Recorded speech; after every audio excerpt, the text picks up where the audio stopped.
I'm with Paul Griffiths, and we're in Paul's office in Towy Community Church. That's right. Towy being the river that right. runs through the town of Carmarthen. Yeah. And it's a very unusual church, which features, astonishingly, a bowling alley. And I've never heard of a church that runs a bowling alley before. It's amazing. But we're going to go through the story a little bit, Paul. So this church began with a very small group. How many and where was that? Started back about 2001 with 5 people who met in that time the minister's home, Mark Bennett's home, met together for prayer and met really to start something and see what God was going to do through the life of those 5 people here in Carmarthen. The church began to grow, yeah. And you saw the need for more space. And how did it come about that you heard of this particular building? What happened there?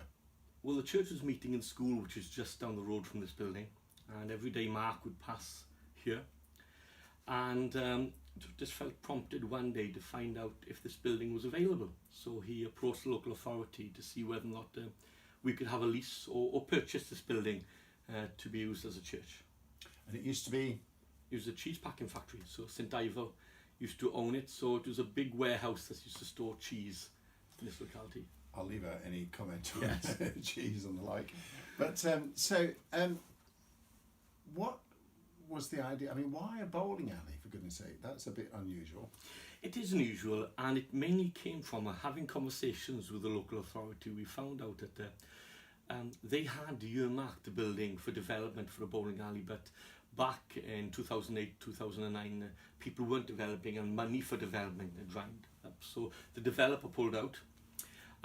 We were particularly more interested in the building, but came along and said, well, Mark really came with that crazy idea, maybe some God ideas can be crazy, and said, approached them and said, well, what if the church was to develop a bowling alley? And having conversations with the Carmarthen County Council, they came back and said, well, if you allowed the profit from the bowling alley to help run some of your social projects, that would release a lot of grant funding, and that's when the journey started, really, which got us to a place where, and it was a big journey, you know, a lot of hurdles, financial hurdles through it, but the core of the church was, at the time, was about 70 adults who were very much behind the project, and today the bowling alley helps fund our food bank, our furniture projects. We've also got a charity shop on site, and really helps us to fulfill some social needs within this community, using the profit from the bowling alley, which is fantastic. Now, you must be making a bit of an impact on the town, because it's a town of some 20,000 people. Yes. The church is now about 200 on Sunday, something like that, and obviously connected with more people than that. How's that felt? It's been a journey, and meeting people through the projects, getting to know people. The biggest journey has been getting for people to understand what the church was about, that it wasn't just about getting people into a church building or into church, but it has been a journey of loving people in this community over the 5 years, through those social aims, being there, not being judgmental. So whatever the need was, it didn't really matter. We would help fulfill that. But what it's enabled us to do over that period of 5 years is build quite strong relationships, and build relationships with this community, so much so that they love what the church is now doing in the community. And to give you an example, we have about 100 volunteers on site that help over the week. 80% of those volunteers don't attend the church. They're from this community, but love what the church is doing in this community, and so they commit their time willingly into that. And on top of that, obviously, there are 55 people who are employed through it. But after 5 years of doing that, it gives you a great voice within schools, because we provide employment, and we're able to talk to children about what this project does socially in helping things, with the local authority, with the local town council, and of course with local businesses as well. It's given us a voice into all those areas, and mainly because people have trust now in us, because it's not just saying we're going to do something, it's actually doing that and showing a visible change in people's lives through the So social what things. would a conversation with a local businessman who's perhaps sympathetic but not a Christian, what would that sound like? What would that look like? I would normally, if I'm with somebody locally who I've got to know well, would mainly begin to talk about what's happening in the project, about the needs and stuff, and then maybe coming across that person and saying, what needs do you have?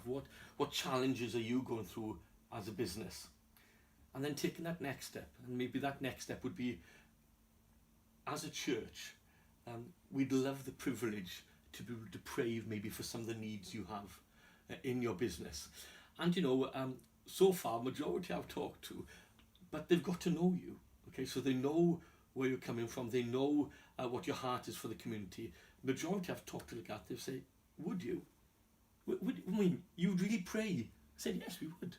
Of course we'd pray, because it's not only just praying for you and your business, it's praying for those who work for you and maybe the needs that they have in their family. And sometimes we'll have met some of those needs, through what the project has done. So that has really opened up an avenue that maybe at the beginning we didn't think of, but has given us ability to speak to local businesses and local business people in that way. So you're one of the largest employers in Yes. the town. You're beginning to make an impact at all levels of society within the framework of the town life. You're seeing people come to faith. The church has Yes. grown. What's the next step? The next step is to continue to outwork the vision of the church, which is to reach people and change lives.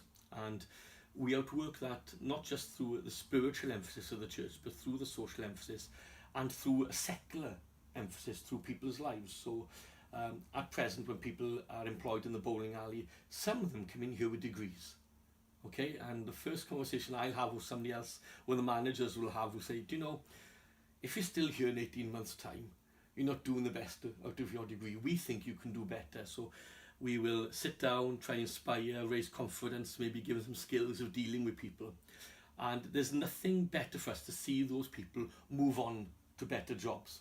Okay, and we have a bit of a reputation with employers in the area that people who leave us are worth employing because of what they've gone through. But moving on, what we want to be able to do with a second phase, the Excel Centre, which will be near on 1,000-seater auditorium and conference facility, is to expand that training element. So expand the training element for people who come through here so they can leave with great skills for life, but also expand that training within the life of the church as well, so that some of those principles, and many of the principles that we will put into people's life through a secular realm, through the bowling alley in different areas, are biblical principles, but people don't know that all the time.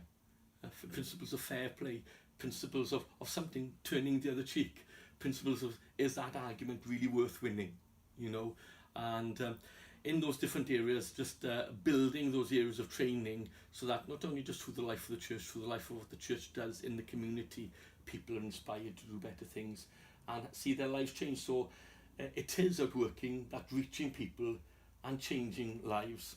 And sometimes people are unaware that the change that's happening in their lives is happening because God actually cares. And sometimes they'll get to that stage where sometimes, even as people come into the bowling alley, they often comment on, why do you come in? I tell you what, the atmosphere here is amazing, the sense of peace. And it's something like Paul, in the New Testament, sometimes coming along and saying, it's the unknown. You haven't been introduced to this God yet, but there's something happening here, and there's something of peace in this place. And over time, that happens in the lives and conversations you have with people who come in through the whole project. Paul, you've commented that all of this has taken time, so you've had to be patient. And it sounds as if you're going to need a lot more time as well to complete the vision, but fascinating to hear your account. But what the Bible says, Ecclesiastes chapter 2 is a great verse, and one translation says, God makes everything beautiful in his time. And I think understanding the times and seasons of organisations or people in life, we're in a season at the moment where we're able to develop far more of what the church is able to do, and there'll be times there'll be rest, and there'll be times where there'll be more growth.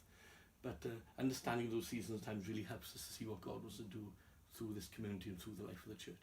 Paul, you've been the centre manager, you're now the pastor of the church, but throughout it all, you're a brilliant evangelist. Thank you very much indeed. Bless you. Thank you, Martin.